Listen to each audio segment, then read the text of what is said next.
Bingo. Hey, happy Saturday, everybody. It is December 3rd, 2022. This is the last month of this year. This is really going to be a fun podcast. I'm really excited about it. I got my main man, Griff, and my main man, Ben, running the show here. And my special guest today is Mr.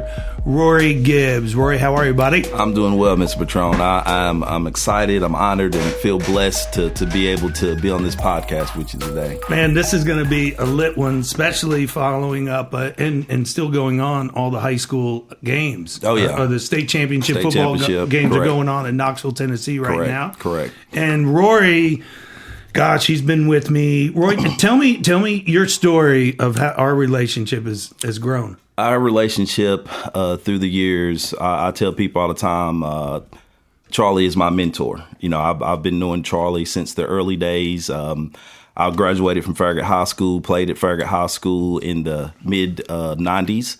My junior year, I was the starting running back. I was, a pretty high-profile local guy that had some scholarship opportunities. And I met Charlie walking up the hill after a game one day. And there was a guy standing there with a Patron shirt on and was passing out flyers. And at that time, nobody really knew about specialized speed and agility training. It was something that was pretty relatively new. And I guess Charlie is really the godfather in this area. He's blown up now to where he is national, and he's worked with some of the best and premier athletes in sports now. But at that time, he was still getting his business model, and he passed me out a flyer and told me about, what he does and how he could help me to be a better athlete. I always been an athlete. I always played sports. And I told Charlie this.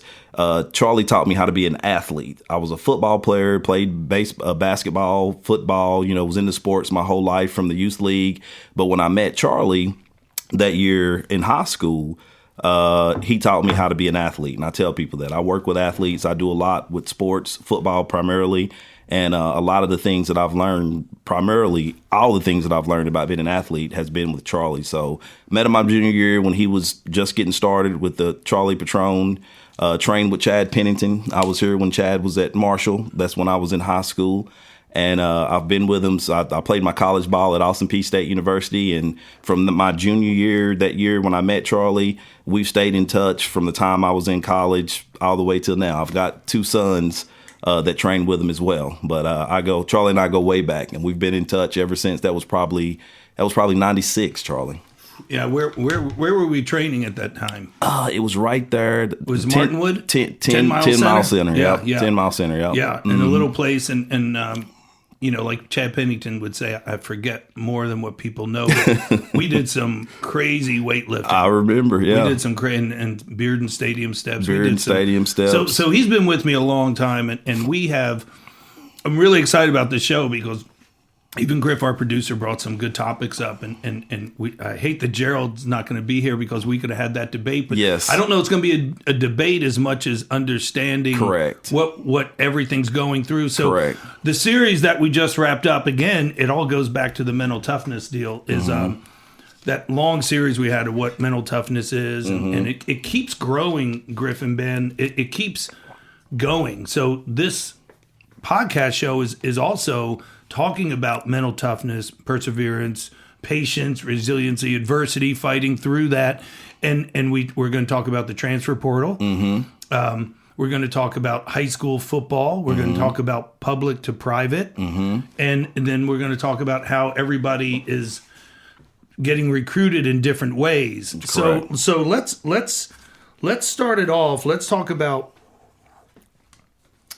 your two boys. Okay, I'm training them now currently. We have Isaiah, who is a junior at UT Martin. He's a senior. Senior at UT Martin, yeah. And then Elijah just finished up his senior year at Farragut High School. Correct. With what was his stats as a running back?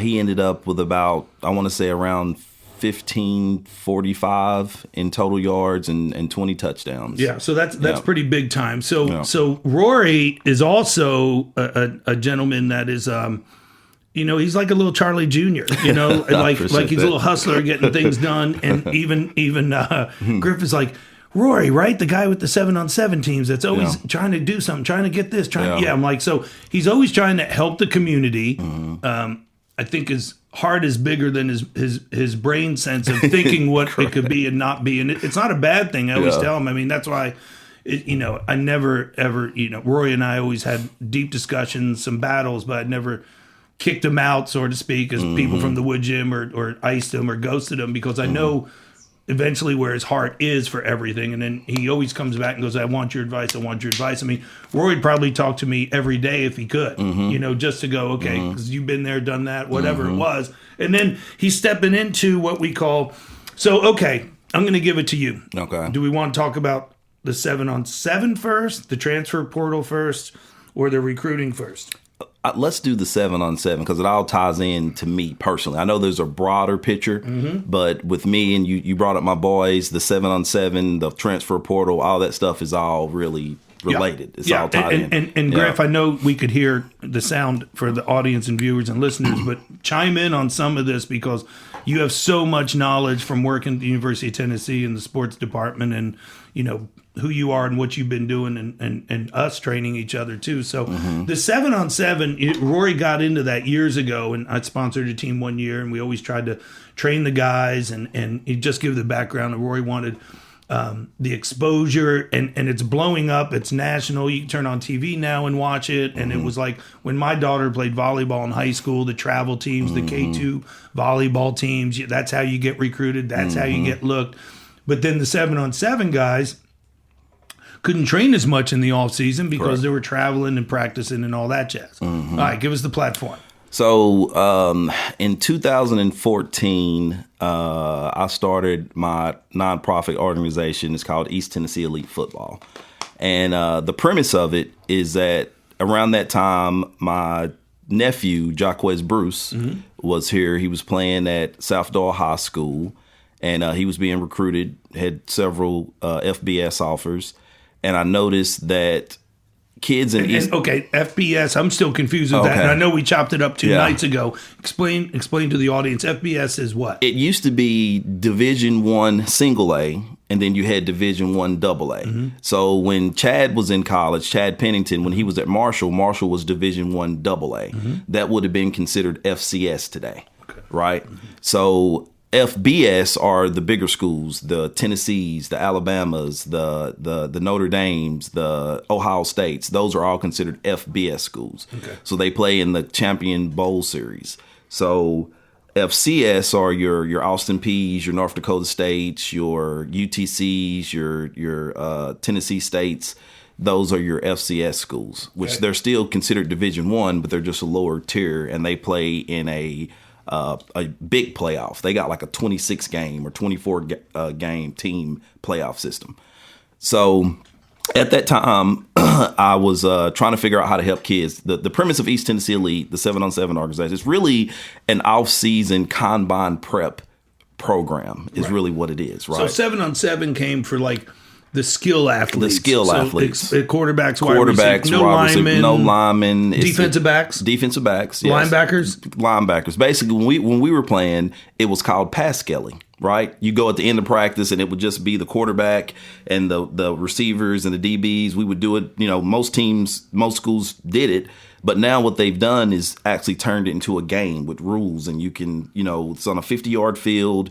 You got 4 plays to get to the 25, then you get a first down. When you get to the 50, you got 4 plays to get to the 25, and then you got another 4 plays to get to the 10, and then you can score a touchdown. So it's got rules to it now. So they basically turned it into a game. Okay. So, in years past, before 7-on-7, if you wanted to do something to train with football, with it being so physical, there was really nothing you could do. You could have an off-season baseball team or an off-season volleyball team like with your daughter. You could do that. But with football being the physicality of it, once you got out of season, there wasn't much you can do. So now with 7-on-7 and the emergence of it's made it to where you basically have AAU basketball football teams, and you can have year round in the off season to where you can work on your skill set. So how I got the idea of it is I watched the 30 for 30 with Peyton Manning. and about the Manning family. And they said that they did not play tackle football until they were put on pads until they were sophomores in high school. They played flag the whole time. It was pre 7-on-7, but as being quarterbacks, it was flag football. I remember that. It was flag football. It was flag football. But the Mannings did not play tackle until they got to high school. They didn't put a pad on until they, and I thought, I was like, wow, how did they become such good football players by not playing tackle, in the younger parts of their career? Mm-hmm. And as I've learned more and got to know more about 7-on-7, as far as skill guys, quarterbacks, DBs, wide receivers, it's really a tool that high school kids can use to get better developed. High school coaches only have so much time with them, right? So in the off season, learning about man press coverage, learning how to read defenses, learning how to fit the ball in windows, it's really a great tool for the skill guys. And during the time frame that 7-on-7 runs, it's called, it's different in different states, but in Tennessee, it's called the dead period, right? Mm-hmm. So the high school coaches can't be around them anyway. So guys like me that start these organizations, it's a great way to go and compete and help your skill guys to be better athletes in the off season. Okay. Yep. Okay. So you developed. So you came in and wanted to make 7-on-7. I wanted to make 7-on-7 because it was a way to get exposure. The premise for me, not what 7-on-this, but just for me, is that I felt like that the East Tennessee athletes were underrepresented and weren't getting the respect that they deserve as athletes. Mm-hmm. It switched. When I was coming up in high school, the West Tennessee guys were the good teams. Now in the past, say, 10 years, between Maryville, between Alcoa, Farragut, West, Webb, we win all the state championships, but yet their kids were getting all the offers, right? So I'm like, how do we have all this talent down here in East Tennessee and it's being underrepresented to where our kids aren't really getting the exposure to show how elite of athletes we are? They should be getting scholarships too. And if you look at the way we were winning, or still are, when Alcoa just won last night, West just won last night, we've been dominating in East Tennessee as far as the state goes in football, but I don't think we were being represented by the amount of athletes that were getting scholarships in this area.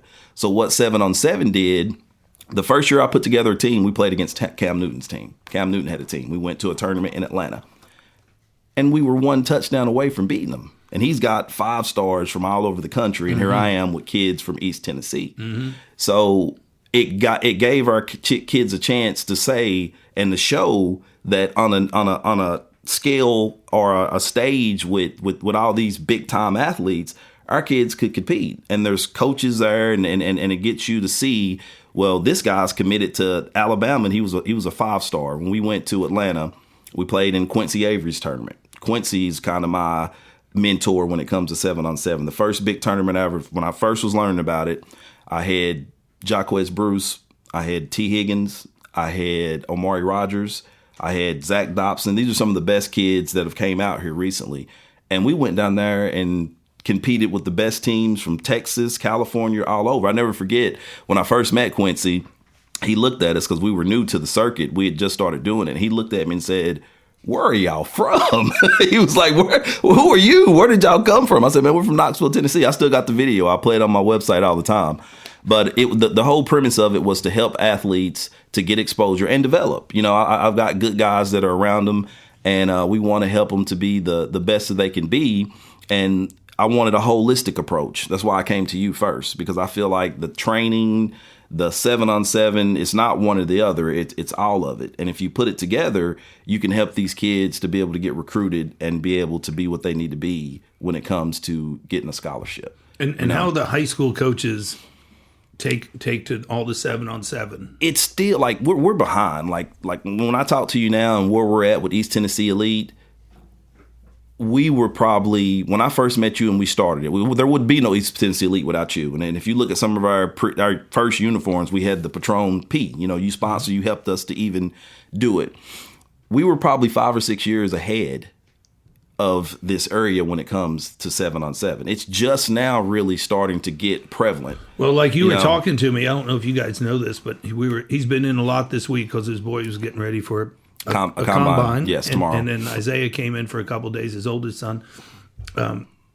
How many 7-on-7 teams are around this area? Honestly, we started a league. It's called the Max Potential Cryotherapy 7-on-7 League. We did it at Farragut High School last year for the first time. It was our first year doing it. And I would say Knox County and surrounding counties, I would say there's probably 25 to 30 teams. Probably. So we could say like it's a big business. It's a big business. It's a big business. Correct. So Correct. Is it okay? So we'll dabble into this for a minute, and then we could move on to the other sectors. But is it a?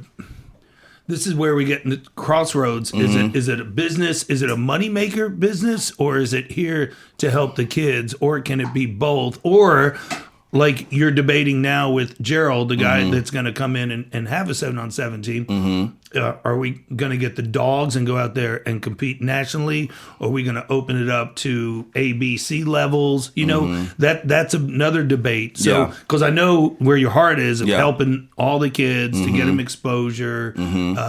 But do you want to win and not worry about the profit of the 7-on-7 team? So like the other people around here, I don't know them at all.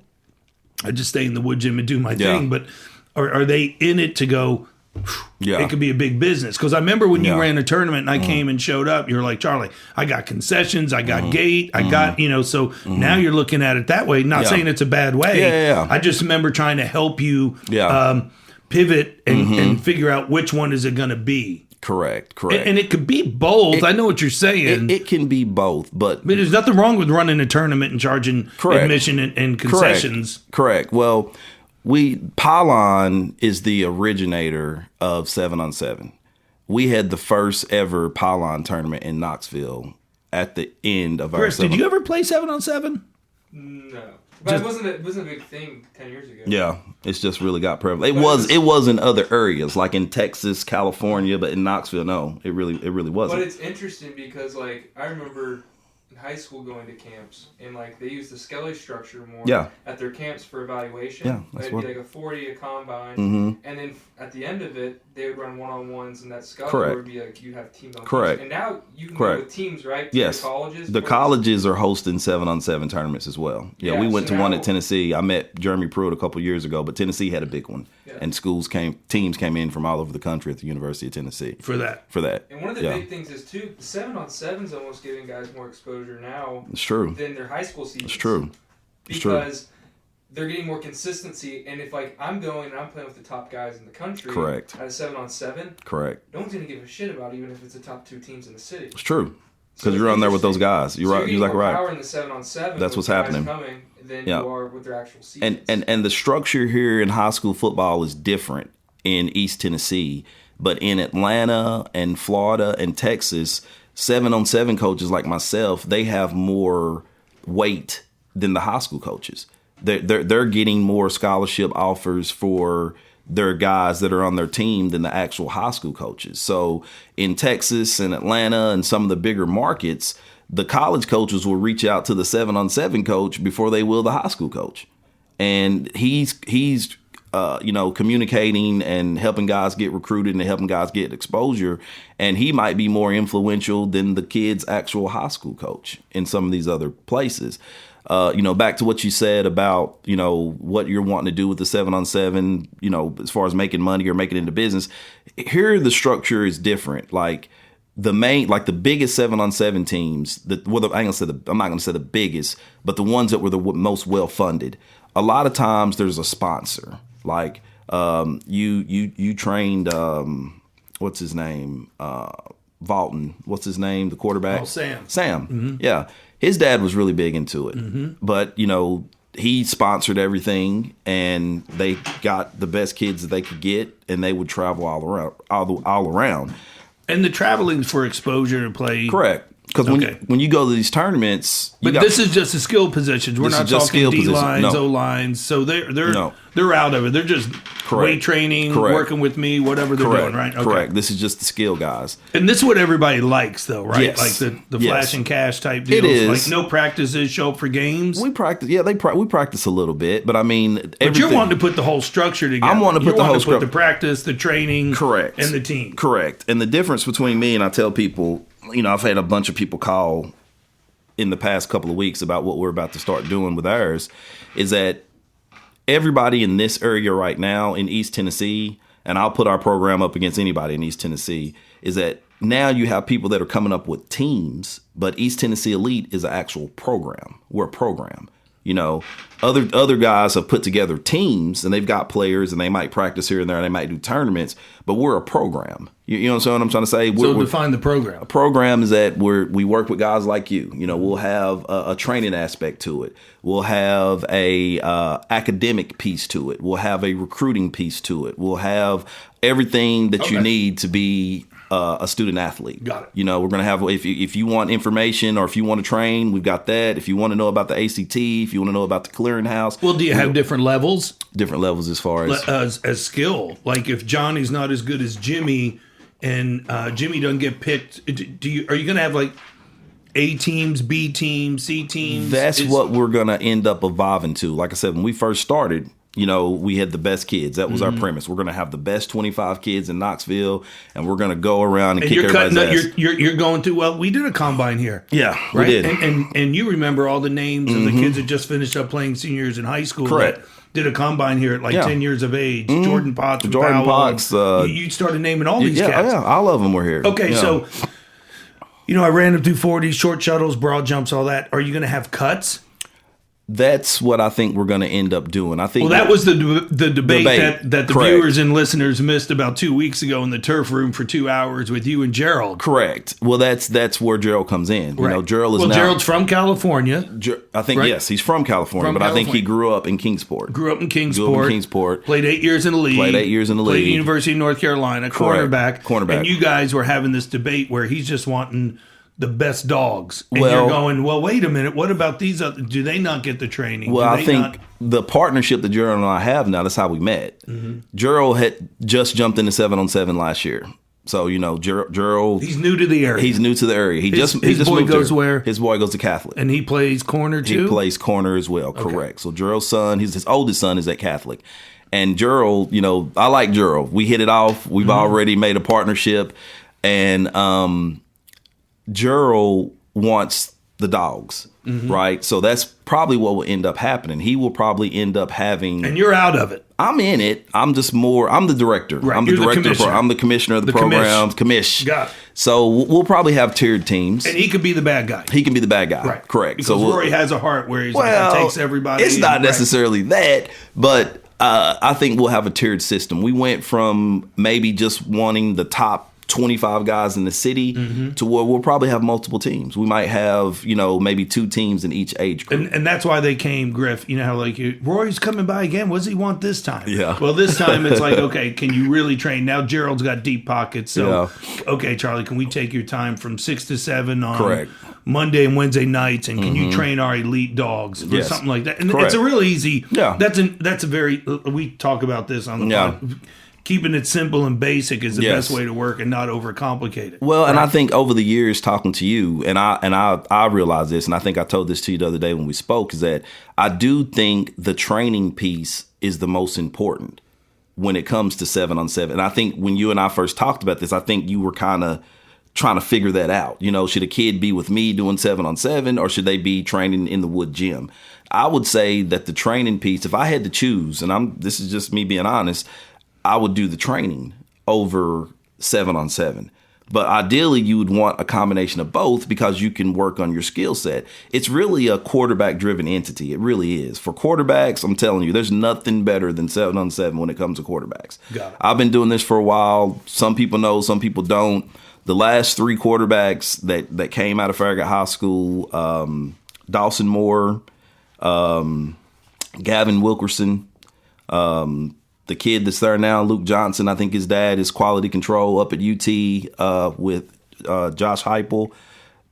call their parents and ask them. They have been developed with 7-on-7. There's so many kids that parents come up to me all the time and say, Rory, thank you for what you did.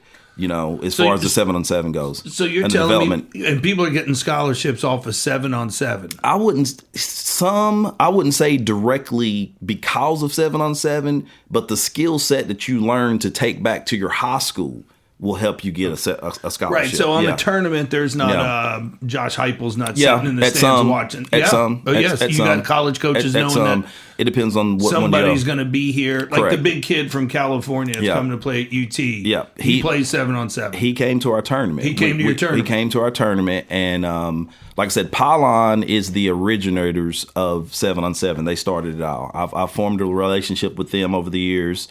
To where we now have a annual Pylon tournament that we will do here in Knoxville. First one ever. It was last year. And we had teams from all over the country. Some of the top 4- and 5-star athletes in the country were there. And the Nico kid, I don't want to butcher his last name, but he was there. And in the Pylon tournament, he played 7-on-7. Yeah, he had a team. His dad coaches his team. Got it. Him and his brother both were the quarterbacks for the team. And we made it all the way to the semifinal round, my East Tennessee Elite team, and we lost by our kid dropped the touchdown, and we would have played them in the championship. Wow! In that. Where was this? It's at Farragut High School. Oh, it was. Okay, so the kid came here, everything, all that. News was there. I mean, it was big. It was a big deal. It was huge. Got it. So if it's good enough for him, I mean, come on, guys. I mean, that's what people do. Well, do you have people that don't want to play 7-on-7? I think the biggest thing in this area is just the education and the knowledge to understand what it is and what it can do for your kid. I think there's just a lot of people that don't understand what it is. I mean, if you think about it years ago, let's just say when Philip Former was the coach at UT, and it's changed some, or it might still be like that, but the top quarterbacks came out of California, Texas, Florida, receivers, quarterbacks, skill guys. Because they've been doing 7-on-7 for years. They've had a huge 7-on-7. We're behind here. Got it. And they've had a huge 7-on-7 entity in those states for years. That's why the best quarterbacks came out of there. That's why the best receivers came out of there. Because they've been doing 7-on-7 a lot longer. And in East Tennessee, what really hurts us is that it's good. And I think we have a lot of good high school coaches and good high school programs. But we don't pass the ball. Most of the high school teams here, they're running a wing tee. They're running some kind of 80-20 run to pass ratio offense to where our kids in East Tennessee at the high school level, they don't even know what man press coverage is. They don't even know how to the concepts that go along with being a good DB, because the type of offenses that they run, it's not conducive to really advance what 7-on-7 is and the concepts with, just because it's a passing league. You don't run the ball. I got a question. I don't know if you guys have tuned into this. Do you have depth charts? Do you carry 3 quarterbacks? And no. If you do, are parents getting involved like they do in high school football? I'm not playing. I'm going to this team. I'm going to that team. It happens. It happens. It sounds like you were talking to me, the godfather of training. Well, it sounds like you're the godfather of 7-on-7. Yeah. Right? Like you started it. And I hear all different things of kids coming in here going, Rory has a good team, Rory has a crappy team, Rory has this team, Rory has that team. Yeah. Are the kids just disgruntled because they didn't make the team or start the team? So do you have depth charts, cornerbacks, wide receivers of like, I got it, you have first string, second string, third? I'm really foreign to it all. We try to, but there's no governing body. It's kind of just... I mean, but do you have parents calling you, coming up, going, hey, he needs to play, we're paying this? Yeah, it happens. It happens. I mean, it's just like any other sport. AAU basketball, soccer, baseball. It's just like any other... Because everything's built into a travel team now. It is. Pennington and I were talking about that. It's all travel team, and nobody's practicing, or nobody... like and you have a lot of travel guys. You have a lot of 7-on-7 guys that are committed, but not at the commitments of Patron levels. Correct. Of, okay, I'm going to train and do 7-on-7. They Correct. usually go, hey, I'm on 7-on-7 this winter, so I can't train. That's true. And Pennington goes nuts on that. That's true. Right. That's true. Yeah. So it's a catch-up. So, okay, so that's 7-on-7. Well, let me go back to the Pylon, and you were talking about the money of it. So Pylon is basically the AAU of 7-on-7. And these guys are really smart. I've gotten to know them over the years. They do a lot. They have a really huge platform nationally. No, you've told me like what the Quincy guy in Atlanta makes over a weekend of a tournament. I'm not going to solicit numbers. But they're big numbers. Big numbers. So it's a big business. It's a big business, right? Correct. It's easy to say it's a big business. We're doing it for the kids, but it's a huge business. It's a huge business. It really is. And the tournament that we're having in Farragut High School, April 1st and 2nd, it'll be a 2-day event. Will be the second annual Pylon National Qualifier. Now, the way that they do them is that in each age group, whoever wins their division gets a bid to go play in the national championship, and they've got a big glass trophy, and it's played at the Dallas Cowboy Stadium. I mean, it's a big deal. Now, those type of tournaments, those guys don't have teams. They're the entity that promotes tournaments all over the country. It's a business. It's a business, correct. But those type of tournaments, I mean, you could have a Heupel or a Nick Saban or somebody sitting. Watch somebody.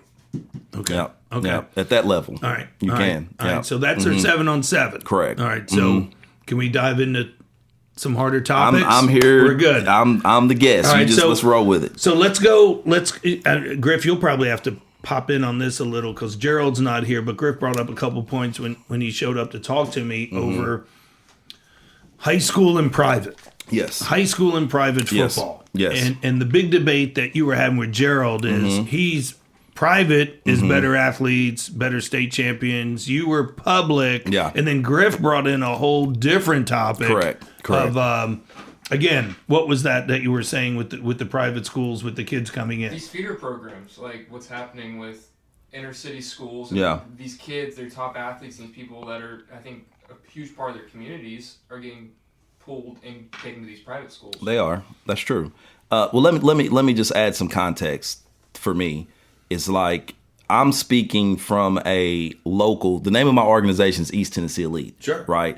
So and you're very loyal to it. Correct. You love this community. I do. You love the community from Farragut to Lonsdale to Austin East, and that's East Knoxville. I'm with all of them. That's Austin East. That's Fulton. That's Urban. Yes, all those. I'm with all of them. And I've had Farragut kids, Fulton kids, Austin East. I like to work. I'm for all of them. You're the mayor. But when it comes to what Gerald and I were saying about the private versus public, I'm speaking from a standpoint of what's best for these kids in this community, right? So Gerald's talking about, and he's correct. The talent in the private league in Middle Tennessee and West Tennessee at a Lipscomb or a BGA, a Battleground Academy, they do have multiple 4- and 5-star athletes, and those teams do have that. But as far as this area goes, but what Griff is saying, I think, is more on what you want to support. Yeah. I think I'm understanding what Griff's saying. Okay, is the kid from Linesdale is being pulled out of that community, they are not playing at Austin East, and rolling over to Webb. They are. And weakening that program. That's true. That is happening. Then why are they coming over to the private school? I'm on the fence with that. I think each person, each family is different, and if it's going to give you a better opportunity to get a chance to go to a Webb or a Catholic because your son's a good athlete, I don't really see anything wrong with that. It's happening. It's happening. That's part of the reason why. But I remember AE coming through here. AE was tough. They were. Leroy Thompson. They were. I mean, you had some. He played at Penn State. I know everybody wants to label me the Farragut guy, but my mom graduated from Austin East. Okay. And when I was coming up, you've been labeled a lot. I've been labeled a lot. I don't know how much we can say on air. No, but, not a lot on air. But I grew up watching Leroy Thompson and Joey Smith. Right. Those are the first high school games I ever went to. The Roadrunners used to go to the state. When I was coming up, I used to, at my grandmother's house, run with the football and call myself Leroy Thompson. Yep. If you would have told me I wasn't going to Austin East, I didn't know anything about it. So I grew up going to Austin East games. My mom, shout out mom, she was Miss Austin East class of 75. But were they recruiting then? Like, no, why didn't Leroy come over to Webb? It was completely different. It was completely different at that time. I think that the private schools and what they're doing, mainly, it's a lot easier for the private schools to do what you're talking about versus the public schools because there's no zoning issues, Charlie. So if you want to go to a Farragut, if you are a high-profile kid from one of those schools, unless you have documentation that you live in that school zone, it's a lot harder for you to do that, right? So if you're a private school, there's no zoning issues. If you go there, there's no zone for Catholic. But now we get scholarships and things Correct. like that. I mean, because I've worked with a plethora. But the rules are different. You don't have to live in that zone if you go to a private school. There is no zone for Webb. You know what I'm saying? So you got a kid going to Webb. Is he going there for football, athletics, or academe? As you stress so much. Yeah. You know which one, because it's Webb. Yeah. You know, with the competition and the size of the athletes compared to, because I'm fortunate enough to work with the private high school kids. Correct. Well, my linebacker from West High School. And this is what I'll say to piggyback off of that. That really is the premise. One of the premises of why East Tennessee Elite was started in the first place, because a lot of those kids, they might think that they're going for the academics, and they might think that a lot of parents don't know. And that crosses all social economic lines. I've had parents that are very affluent, very educated, but when it came to the football and recruiting process, didn't know shit. So the kid that's getting poached from Austin East, and he might get a scholarship to go play at Webb, I don't necessarily know that they are going just for the football. A lot of them don't understand the process. They don't understand how to get recruited. They don't understand about the clearinghouse and all the things that you need to do. So and Webb School is Webb School in Knoxville in Tennessee. It's what would you say, the most prominent in Knoxville? It probably is. Knox Webb Catholic. Is, you got CAK Christian Academy. You got King's Academy. Like, they have the most money. They do. They got the most in Knox County. Okay, we'll put it this: Chad Pennington, who went on and played at Marshall and with the Jets and with the Dolphins. Correct. He transferred from a public school. Okay. Here you go. He transferred from Union Penn. Yeah, I was looking for my phone. I was making sure. Yeah, go ahead. You're fine. Go ahead. All right. Well, can I have that pen back? Yes. Well, he transferred from Halls, North Knoxville Public School. I didn't know that. I didn't know he was at Halls. Webb. Yeah. His freshman year. Okay. Now, when I trained Chad at Webb, they were competing with AE and Anderson County and playing. Brian White, a linebacker, that jerseys on the wall, Virginia Jets. Okay. We had those type of guys they're over there. Mm-hmm. They're not over there now. No, they're not. And they're not even in those divisions. No, but I think that goes to coaching. You got to have the right person in place that can do that. Like the conversation that Gerald and I were having, Catholic isn't competing because they don't have the right you got to have like for Catholic to be able to be what Gerald wants them to be. And he's right. Those schools in the private league do, when you have look at their whole team, their roster, they probably do have the best talent. Player for player. Yeah, skill positions. I trained a kid over there Correct. named Shavar who came to me as 8th grade freshman. Yep. I mean, he's a very good athlete. I don't think that is Knoxville. I think in West Tennessee, the Lipscombs and those teams. Me personally, I don't think Webb or Catholic this year could have beat several of the public schools. They couldn't have beat West. I don't think they could have beat Farragut. Have you seen the size of West? That's what I'm saying. So in order for a school like Catholic to compete on the level they want to, the biggest thing that hurt Catholic is when they went to the private league, right? They switched it to where now they have to play in the private league. Their state championship has to come through the private league. So when they did that, I think now they can get scholarships and it's easier for them to get kids there. But now you got to compete against the Lipscombs. So what I would say about what you're saying about Webb and Catholic is that, and I know, don't take this the wrong way, it's the coaches. If you're at Catholic, you have to have the very best quarterback, the very best running back, the very best everything in the city of Knoxville. You have to be able to get those kids to come there. And I think it's on the coaches. If you're at Webb and you're that guy and you're playing in that private league, you should be able to have the ability to go out and get the very best kids that are in East Tennessee, and they should be playing for you. That's agree. On the coach. But now Lipscomb is a private school over in Nashville. A former pro quarterback, Trent Dilfer, is the head coach. Correct. And they came through Webb like a Mack truck, 42-7. Well, people that I know in here were like, well, they recruit. So does Webb. Yeah. Recruit better. Exactly. I mean, it's you're going okay, but then where do you recruit from? Because you got to give Nashville the population's bigger to pull from, right? But I'm telling you, with the right person, that's why I started East Tennessee Elite.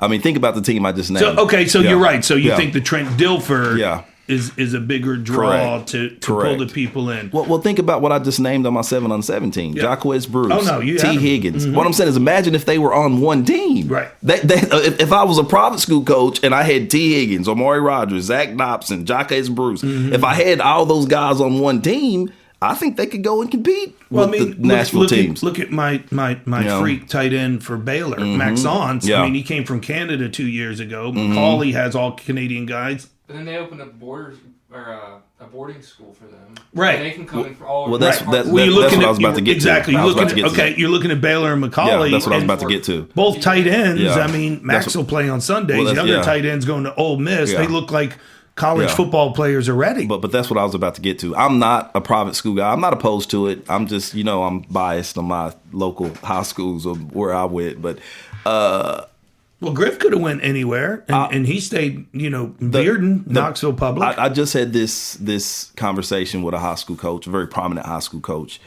yesterday. The private schools, the Webbs, the Catholics, in order for them to compete, like what he said, they're gonna have to get dorms. If they really want to compete, it's gonna have to be like the who has the nice one up in Brentwood. What's the name of that school? Is it BGA or Battleground? Yeah, NBA. Yeah. Oh, NBA. Well, that's who Baylor beat. Yeah. And my guy went off on him, but again. Okay, but Roy, but then now you're saying dorms. Yeah. But these schools are backed by billionaires. Yeah, I understand though. But a lot of Titans money. A lot of Max Ons isn't from Chattanooga. Yeah, he's from Canada. Correct. And they have like 6 or 7 Canadian guys, and then Macaulay has the same. So if you're getting dorms, you're going against what you say that we have enough talent in Knoxville to pull them, because now you're going to pull them out. I'm saying from a private school perspective. If I was involved in that, which I'm a public school guy, but I'm saying that's what they're going to have to do. That's what they're going to compete. To dorm okay, so perfect. We're talking about transfer portals. We're talking about free agency. Basically, we're talking about free agency in college, and you and I have had huge discussions the last week about that. Correct. We could roll over to that to and it all goes back to mental toughness. The podcast series is all about the wood gym, mental toughness, type A personalities, guys wanting to rip the roof off in here to be the best they could be, correct? Okay. So now we talk transfer portals in college, but let's start with what we just witnessed a couple days ago. Yeah. If Johnny's not being able to play, is he going to move high schools now? Yeah. So now we can move high schools, but that's been going on for a while, right? But but it still digs into the point of mental toughness. If my boy or daughter is second string, freshman, sophomore, I'm not playing, so I'm going to transfer. Well, don't they have to look at themselves and the family? It starts under the roof of going, hey, I got to work harder and figure it out to work up the depth chart. Yes. What you're seeing, though, right now in this program, so everything that's happening at the college level is happening at the high school level, just at a micro level. Yes. Because they have to replicate, emulate the same programs there to where they can transfer the power. So it's all one system. It's just... Yeah, and it trickles down from the NFL, like we talked about the Wildcat. When Pennington did the Wildcat, then it trickled down. Now I finally know, because I don't watch many sports. I do different things on Saturday to improve myself. But that's me. That's me. Okay. And now we know the RPO, run pass option. Now I was watching all the state games last night, and the reason I was watching them because I had a lot of kids on a lot of teams. So that's the reason I was watching. Gotcha. I want to watch my guy. Yeah. Now that you're right, they trickle it down from now. Everybody in high school was doing that. I agree with that. Think about it, like that Nico kid that's coming to UT next year. They orchestrated an $8 million NIL package for to get him here. Yeah. As a high schooler. Who's orchestrating that? Because as a parent, what parent knows how to orchestrate an $8 million NIL deal? So that's a whole who's running that? I mean, it's been going on prominent athletes. It's been going on for a while. I mean, my cousin. Now it's legal though. Now it's legal, right? Though. But they've been right. But I mean, I will say that at the high school level, there's more guardrails or parameters around it than what's going on with the NIL deals and the transfer portal. Like, say here, I don't know how it is in other states, but in Knox County, you have to live. If you want to take your kid to another school, either you're going to pay big bucks to go to a private school, right, or you have to live in the school zone. And trust me, if you're a high enough profile kid, they're gonna check. I've seen it happen. I've seen people transfer and they call down to the city and say, "Hey, we need to verify that he's living here." And there are parameters put in. Now you can do it, but there's certain rules and parameters that are put in that you have to abide by if you do that. You know what I'm saying? Right. But it's like the old Barry Switzer, Marcus Dupree story where you're getting paid, but now it's like a free for all, and Griff knows that because he's in the business of shooting commercials or doing the stuff for the people that have agencies now for that. Yeah. So like from high school to transfer portal to college, the transfer portal, I think I talked to an athlete 2-3 days ago. When it opened up, there were 2,000 people on the transfer portal. Thanks to Rory being in the last week, I got so much more education and the knowledge of this transfer portal and how it hurts.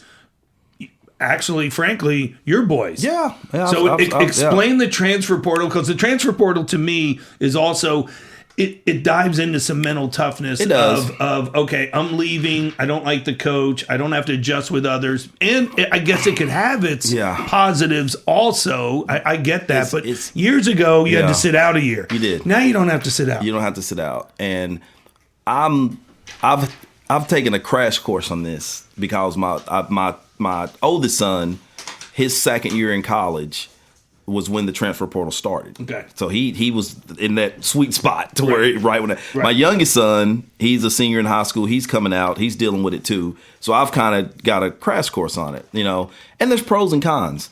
I don't want to say it's all bad. I guess it's just everybody's situation is different, so there's pros and cons, but I think a lot of people aren't looking at the collateral damage.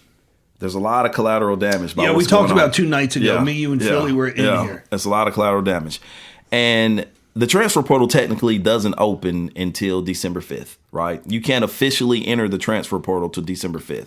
You can let your intentions be known right now. So everybody's saying, I plan on entering the transfer portal. But explain for a lot of viewers and listeners that don't know, like I was, what is the transfer portal? And then hit on what Philly did when he was in here, a gentleman of mine that comes up from Chattanooga to train, when he talked about, you're going to have to rank a transfer portal recruiting class for the college and then a high school recruiting class. You used to get ranked. Mm-hmm. And then you brought up a great topic. Yeah. When Texas almost beat Alabama, how many transfer portals were on the Texas team? Correct. Then when I was watching an Appy State game this year and they beat somebody, the quarterback was a Power 5 transfer, the wide receivers. So now we're even taking out what we call the Southern Conference or 1AA or the FCS, right? The FCS. They're not even FCS teams anymore. No, they're a lot more talented now. They've got guys. Right. So we were talking the dynasties, the powerhouse of college is gone, and Rory and I agree with that. And then Philly didn't, because he was like, oh, well, the coach, and you're like, as the coach at that level, it's the players. It's the players. Correct. Right. Correct. Yes. Okay. Yes. Now. It's crazy, Ben. It's. I don't know how much you know about it right now. You know what I'm saying? I can crack on Ben. He's so easy. Well, I'm a capitalist. I am. I'm a capitalist. I understand, what the market can bear and all that. I think that's a great concept and great idea. So you're a Republican. I'm an independent. I know. All right, but anyway, that'll be another show. That's another show. He does look like Floyd Money Mayweather. So, now, Ben, if you can name the initials on that hat, I'm buying you lots of goodies later. I was thinking about that. I know it. No, dude, he's Floyd Money Mayweather is like his guy that he looks up to and is a hell of a businessman. I love him. And that's the money team. TMT is the money team. Because I'm a boxing freak. Me too. I love Floyd. Yeah. So when you were talking the Texas and Alabama, that really hit on something of all the transfer portals. Yeah. And nobody's building team unity. No. And I had an athlete I'm not going to name and another athlete that transferred for his senior year in college to somewhere else. And the guy that left goes, let's keep in touch, man. I really like you. And he was like, how? I don't even know you and you're leaving. Like there's no bond and unity anymore, Griffin Ben, from freshman to senior year. But they're travel teams. Yeah. They're 7-on-7 teams. Yeah, now they are. Yeah. That's what it is. Yeah. I mean, the biggest thing is that's exactly what they are. It's a business. Well, that's what I was going to with my capitalism. Yeah, but go ahead. It's like, and I think with the so much stuff, like they're protecting the kids because they understand that. Yeah. And I think a lot of parents, it's hard for them to understand, like, oh, like, I don't know, it's high school football. It's not anymore. High school football and the whole entire athletic industry, it's a multi-billion-dollar industry. Yeah. So they're protecting the kids because it's the same. They're preparing them at the college level. Because people are like, oh, it's the college level. It's a business. Yeah. It's a What? business. Yeah, look at Max. He came down from Canada with his family, trained here first through an advisor that set him up with me, and he was going to live with me and go to Knox Catholic. Then he started looking at other schools. So then he's taking recruiting trips in high school. He went to IMG, the place in Sarasota, the other private school. IMG's the big one, And then went to Macaulay, then went to Baylor, and looked and spoke to the coaches and looked at the team rosters and see what was going. Yeah. Well, on the transfer portal, like I said, I guess you're wanting to give some light to it. And I want to start at the beginning, and you start with your son. He's caught up in it. Well, both of them. Well, that's the byproduct. But I want to kind of give a backdrop of what the portal is and how it came to be. So, the conferences are really responsible for everything that's going on right now. They've created, in my opinion, the wild, wild west, and it's a mess, right? It's not the NCAA. Me personally, in the next 2 years, there's going to be some kind of adjustment. It's not. It can't stay like the way that it is. There's over 3,000, almost 4,000 kids that have declared for the transfer portal since a couple of days ago, right? The actual portal opens on the 5th, but there's over 3,000 that have already declared that they're going to be in the portal. So the conference is not the NCAA. The NCAA is really powerless. They really don't have much to do with this. It's the conferences. The big money TV deals, right? The media rights dollars that these conferences are getting are in the billions, right? So now what's happened is that they have so much money, they've opened it up with this transfer portal to where now kids are like, if you guys are going to take all this money and you're getting all this money from the TV rights deals, we're playing. They're talking about expanding the playoffs, more teams, more games, more money. So now that they've opened this can of worms with the transfer portal, the kids want to get paid. So that's what's going on too. A lot of teams, like right now, I just saw that. You're right. I was working out in Philly after you left. What was that, Thursday night? And they said they're going to expand the playoffs. So it's like, Omaha, we'll just do this. We'll just... We're going to have to create a players association. Like that's going to have to be some. It's going to have to be correct. Collective. That's the next thing I was. No, it's going to have to be. It's going to have to be because you got to think 95% of college student athletes don't get any NIL money, right? It's only like the top 5% that are getting the big money. I'll say big money, right? You might have to make it to where there's a cap and each team can give each player 15 grand or 20 grand. You're probably better off doing that, right? Instead of having one guy like the Nico kid coming in and getting 8 million, what are the rest of the kids on the Tennessee team getting? You got this guy coming in as a multimillionaire and the rest of the guys on the team don't have anything or aren't getting paid anything. But through my experience and what I've learned seeing this, kids right now, and a lot of people might not know this, a college football scholarship is yearly, right? Coaches have to renew it. You don't sign a scholarship and you got a 4-year. I mean, most of the time it's honored, but they can take your money after a year, right? Each year you got a semester, a year. They don't have to sign you, right? You don't keep getting that money. After a year, they can evaluate technically if they want to keep you on the team.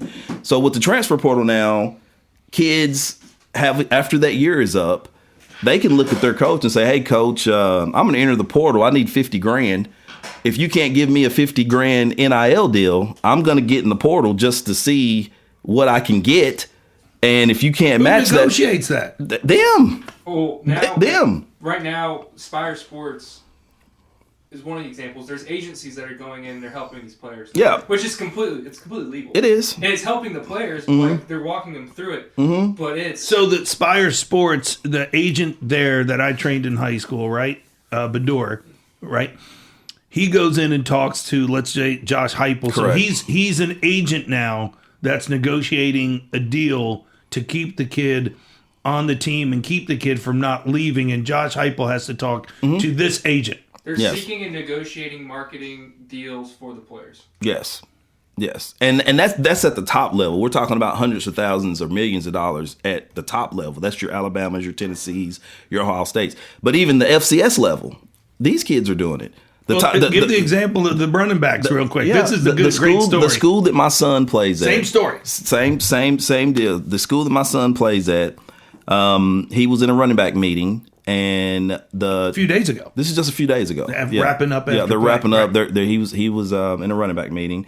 And the two backs, my son's third on the depth chart. The two backs that are in front of him both had great seasons. I think they both had. I know one of them had 1,000 yards. The other guy might have been close. They both had the best runner. They won their conference championship, and it was discussed that one of them was thinking about entering the transfer portal. So the other back looked at the coach and said, "Well, make sure you say it the same way because it was funny." Okay, he said he needs 10 stacks to stay. So now, even at the FCS level, coaches are having to come up with money for the top tier players that they want to come in. And to be honest with you, they're cutting scholarships. The FCS level doesn't have the same kind of money, so they might cut a guy and put him on a partial scholarship in order to have the dollars to pay the player that they want to come in. That's happening right now as we speak. So if you're a guy in the transfer portal and you want to go to one of these lower tier schools, that coach better have some dollars. He better have some dollars because they want an NIL deal to even come. And they're going to different schools marketing themselves to see what they can get by whatever school needs the position that they play.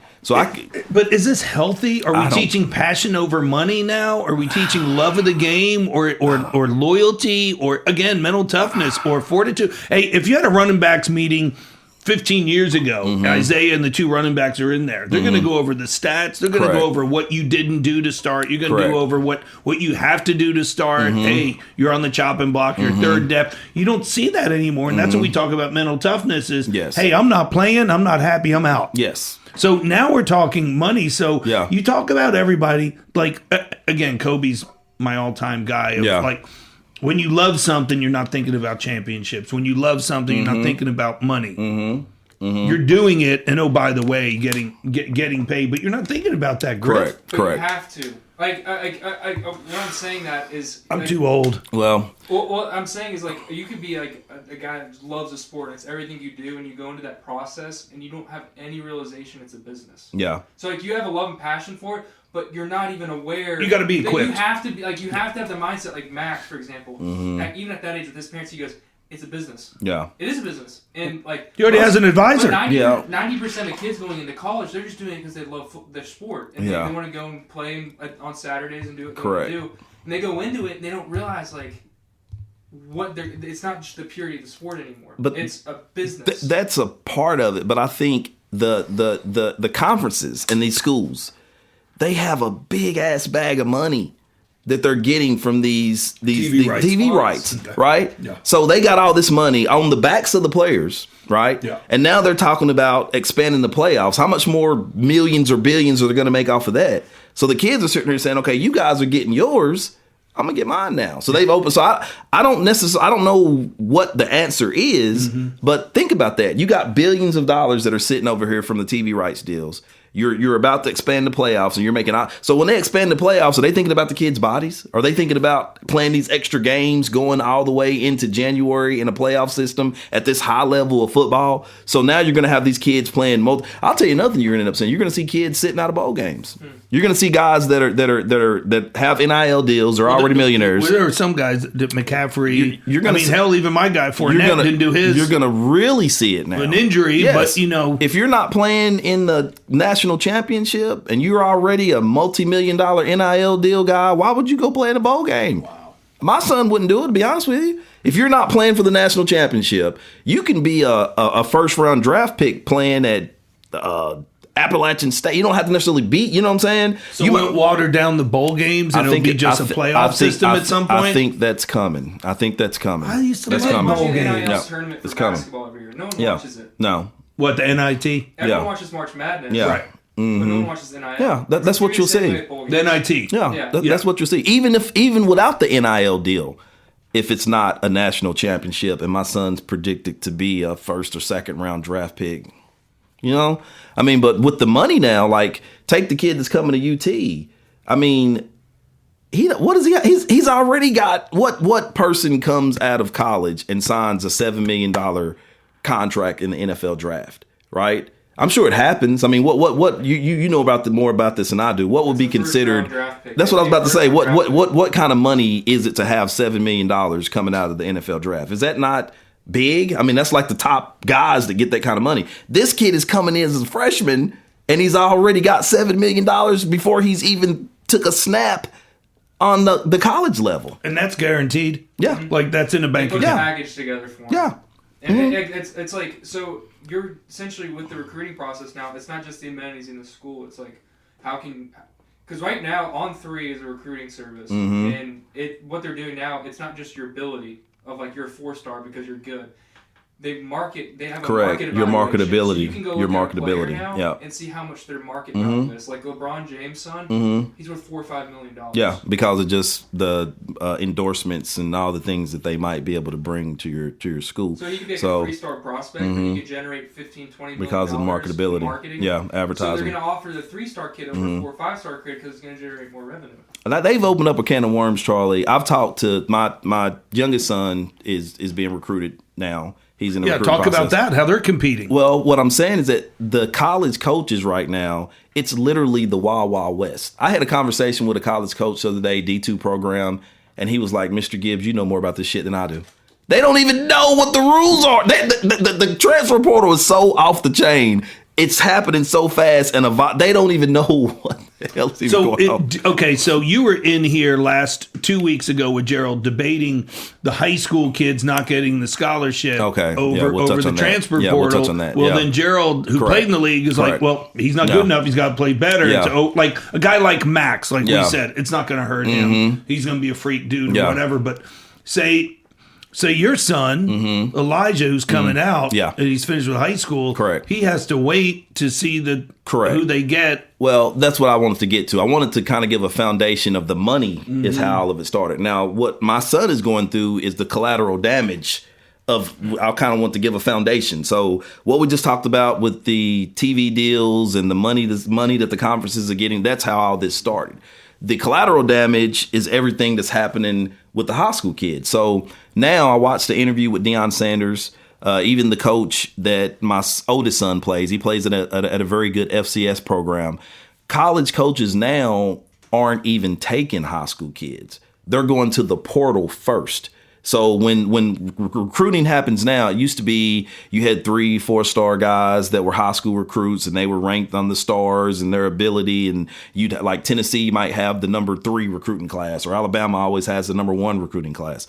All that stuff is out the window now because on December 5th, when the transfer portal opens, the college coaches are going there first because you're getting ready-made players. You might have a guy that started for 2 years at Notre Dame that's in the portal. You might have a quarterback that was a backup and played in 5 or 6 games from Michigan, which the Michigan quarterback is entering the portal. How about the Ohio State deal you told me about? Yep. The first year I learned about it, the first year the transfer portal happened. I can't remember the kid's name, but I was at my son's team was playing Western Kentucky, and I had my headphones on and I was listening to what was going on. They were talking about the portal, and I can't remember the kid's name, but I know it was Ohio State.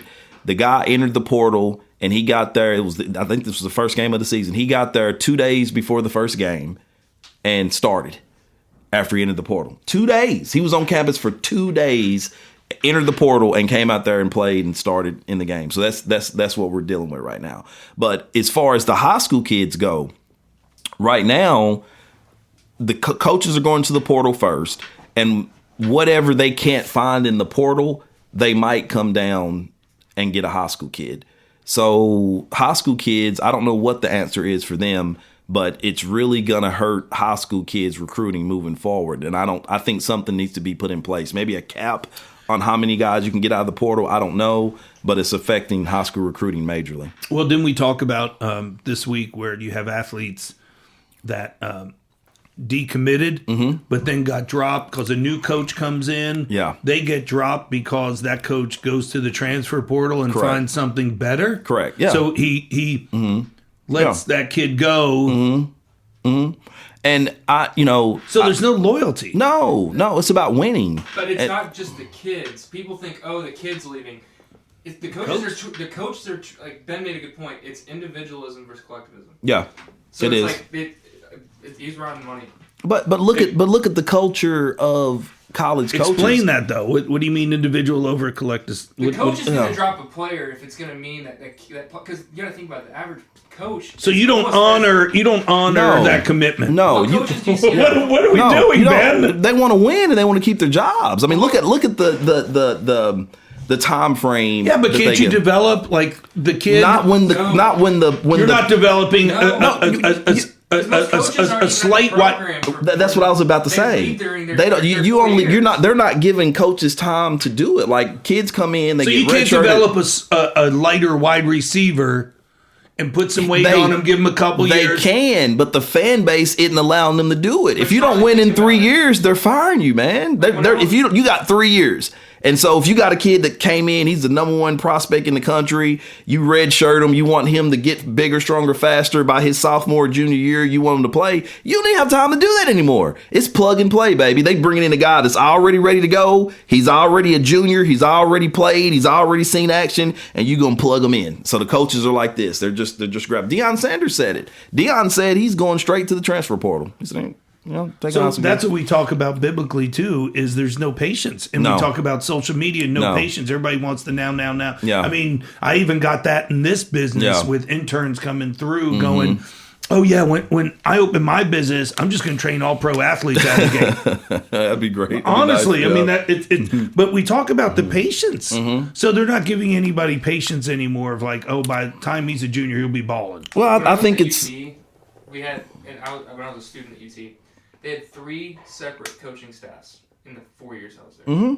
Yeah. 3. Yeah, they did. When Phillip left, yeah. I don't care if I'm the best player in the country. If I have 3 coaching staffs in 4 years, I'm not going to be developed. I'm not going to, because it's all different people coming in. No. I'm going to be more jacked up than I am. But the flip side of it is that for your casual fan, right, that's watching football, this is a great time. Because your team, like we were talking about Tennessee, Kentucky could beat Tennessee next year. We talked about with the transfer portal. You don't know so because dynasties are gone. Dynasties are gone, in my opinion. I think Nick Saban's in trouble. The guys that have been able to have those consistent number 1 ranking classes in the country. So what do you do? Keep building teams with more money? Is it going to be in the billions, double-digit millions? It could end up being that. Come on, it could end up being that. But it's going to fall out like anything else. I think 2 years. I think they got 2 years. I think they opened this up.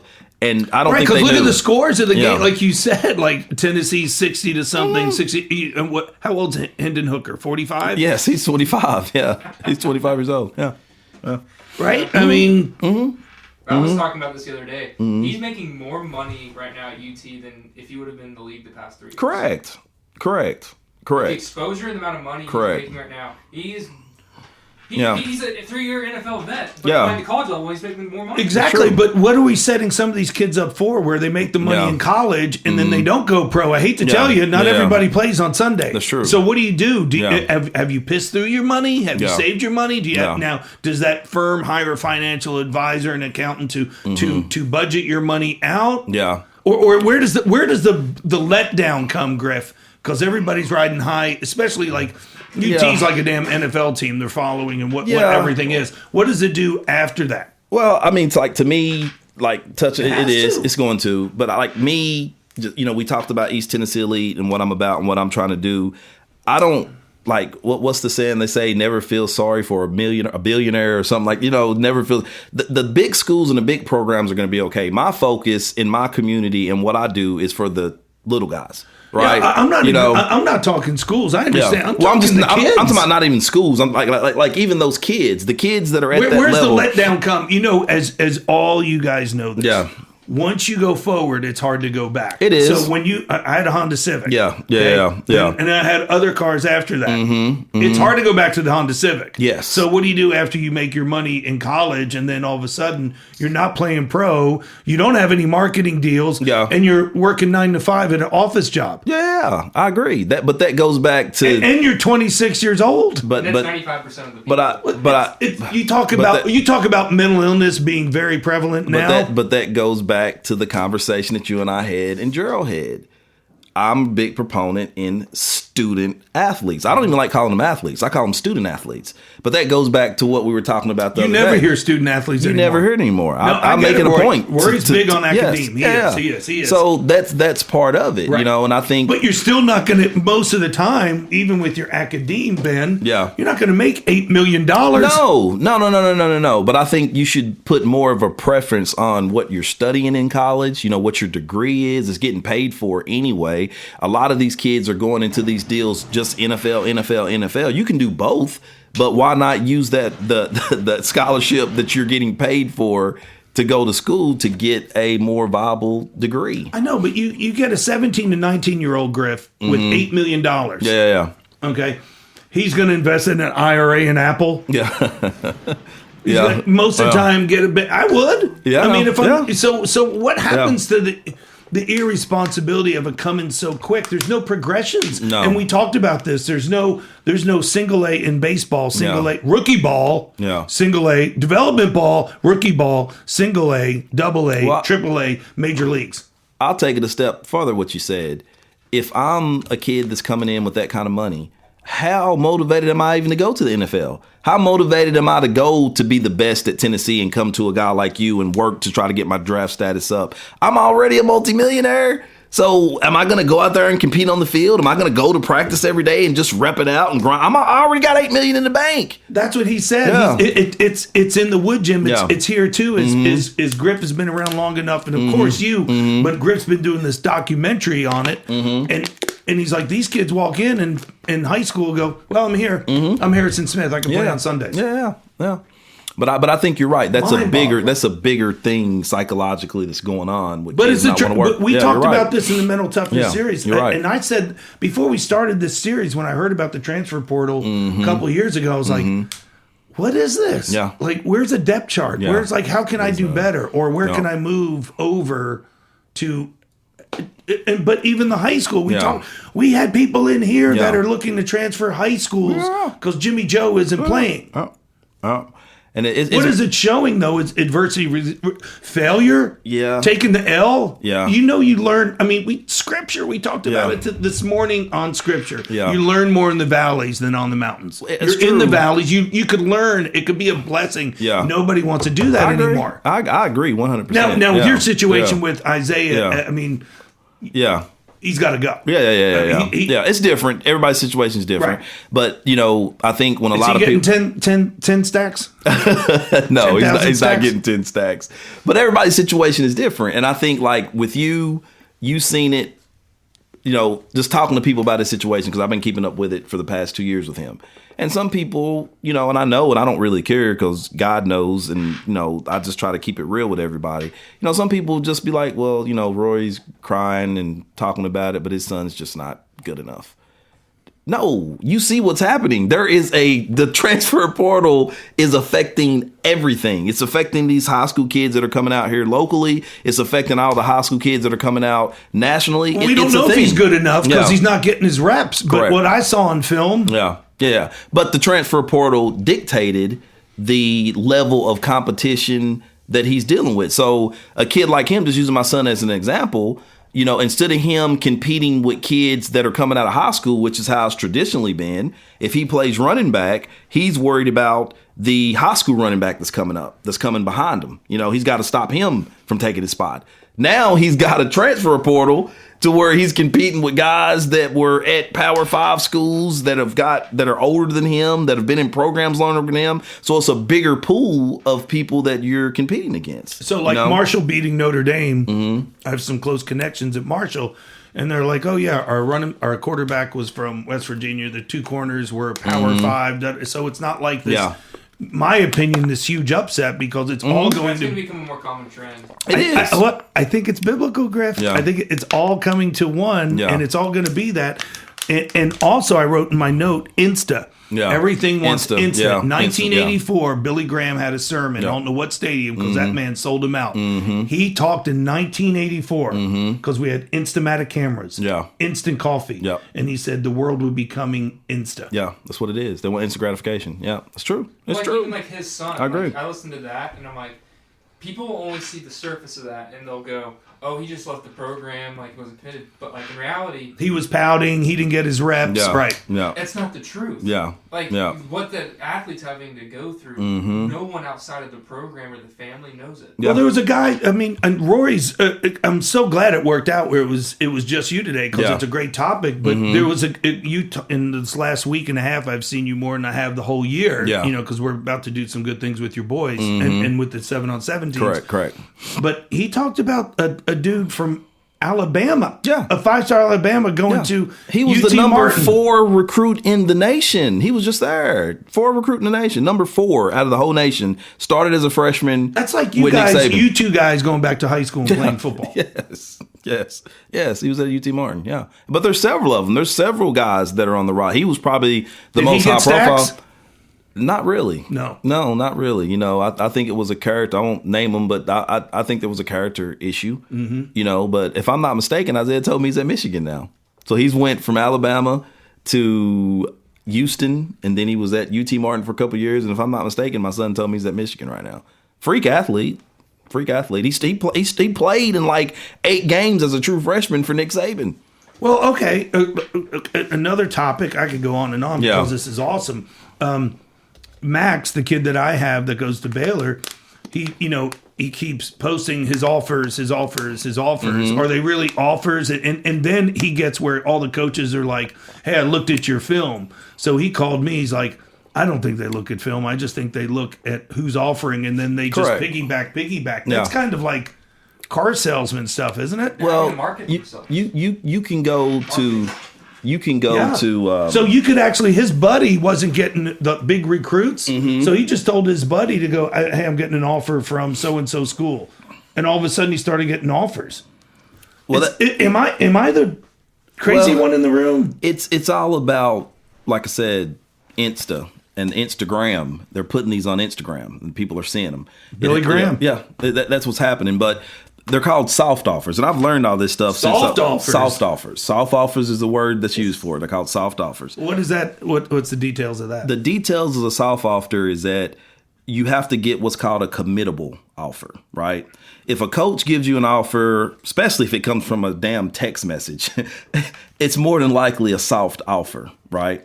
So a soft offer means that you can't commit. Like if you really have an offer for a school, and you're like these top guys that are in the top 100. But are we really offering? Because I see it from other players. I train 8th grade freshmen guys going, I'm at this offer. I got this offer. I got this.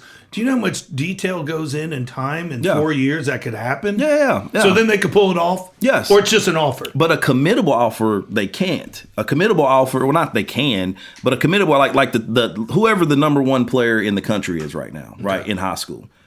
He could commit to whatever school he wants right now. Okay. You know, if he like take 247.com and some of the other recruiting sites, you can go and it's actually documented every offer that every school has had that has given out for this season, right? So you can go to 247.com, pull up Tennessee, and what these kids don't realize is that in a school like Tennessee, in a time frame of when the recruiting season starts, right?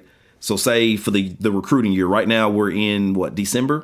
So right now, nobody signed. National Signing Day is in, February?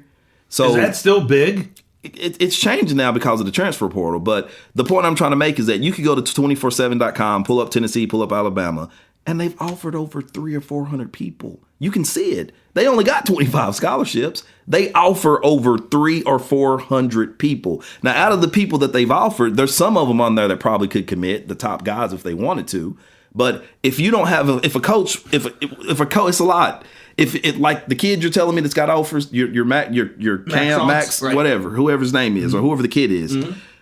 If you have an offer, call that coach and ask him if you commit. Ask them, say, I want to commit. I'm done. This is the school I want to go to. I want to commit right now.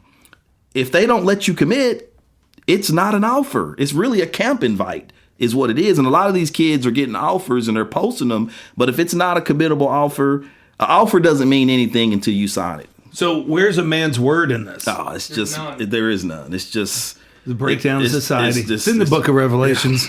I mean, it really is. I'm just telling you what I know, man. You got to think 25 scholarships. Isn't that what each school gets? 25.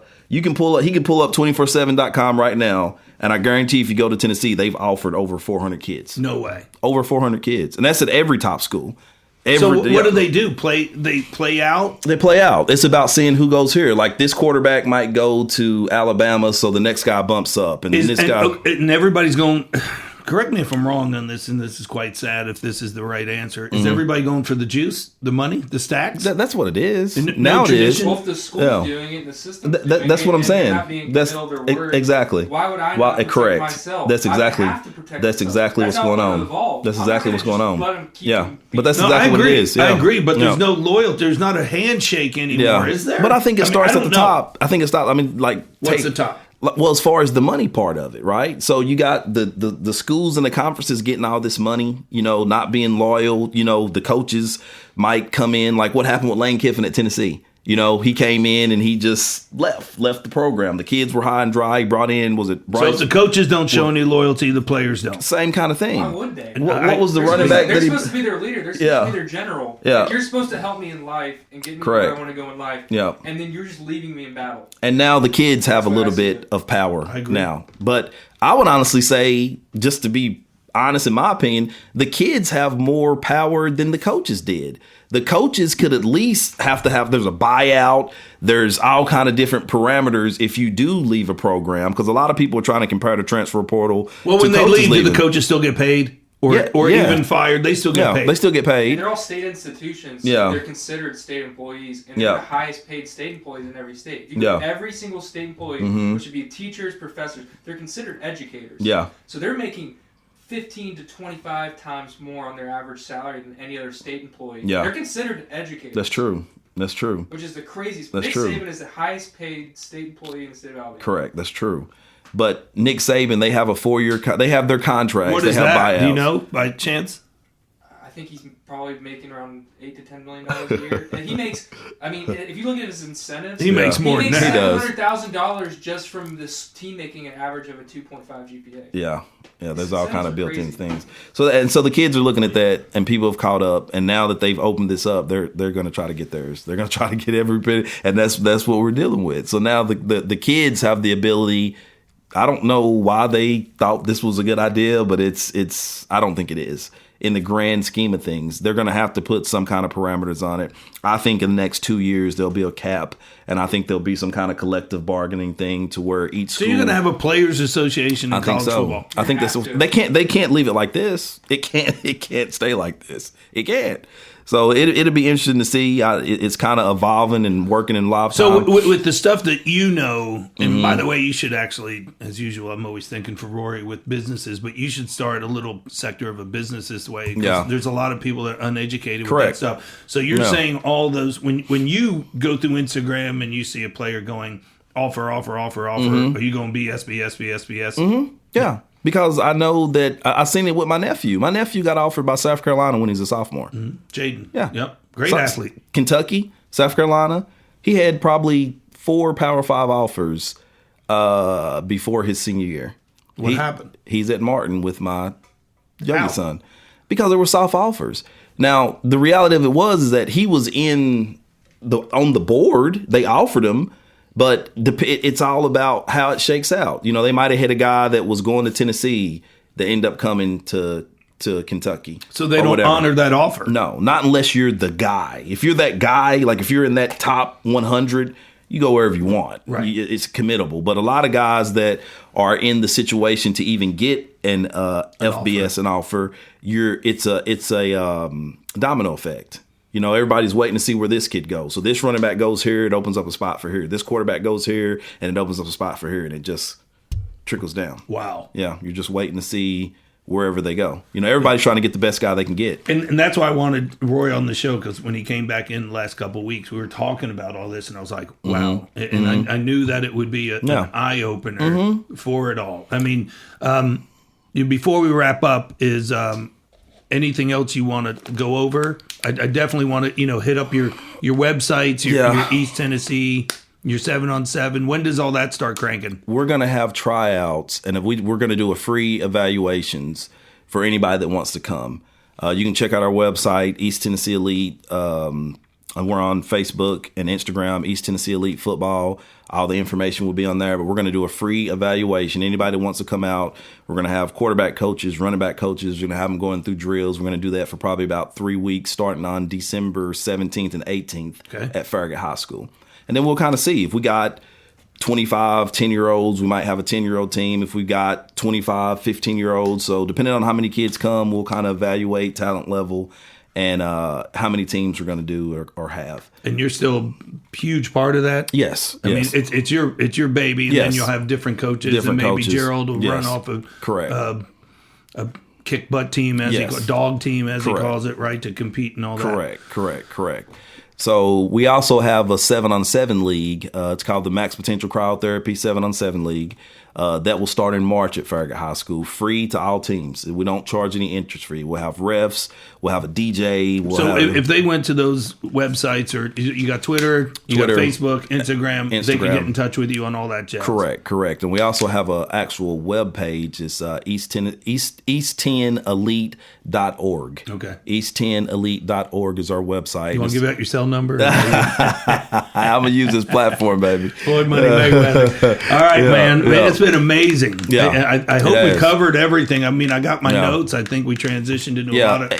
It's a lot. And like I said, I appreciate you allowing me to have this opportunity to come on. You know how I feel about you. Sure. I'll tell anybody you're my mentor when it comes to this kind of stuff and learning about business. And I mean, I appreciate you talking to me and helping me to grow and evolve into what we're evolving to. And I appreciate your loyalty. You keep sending your boys to me because, there's a lot of places out there you can send them and you still stick with me. So I appreciate that. And Ben, we got to bring up our sweatpant game. This guy's full camo.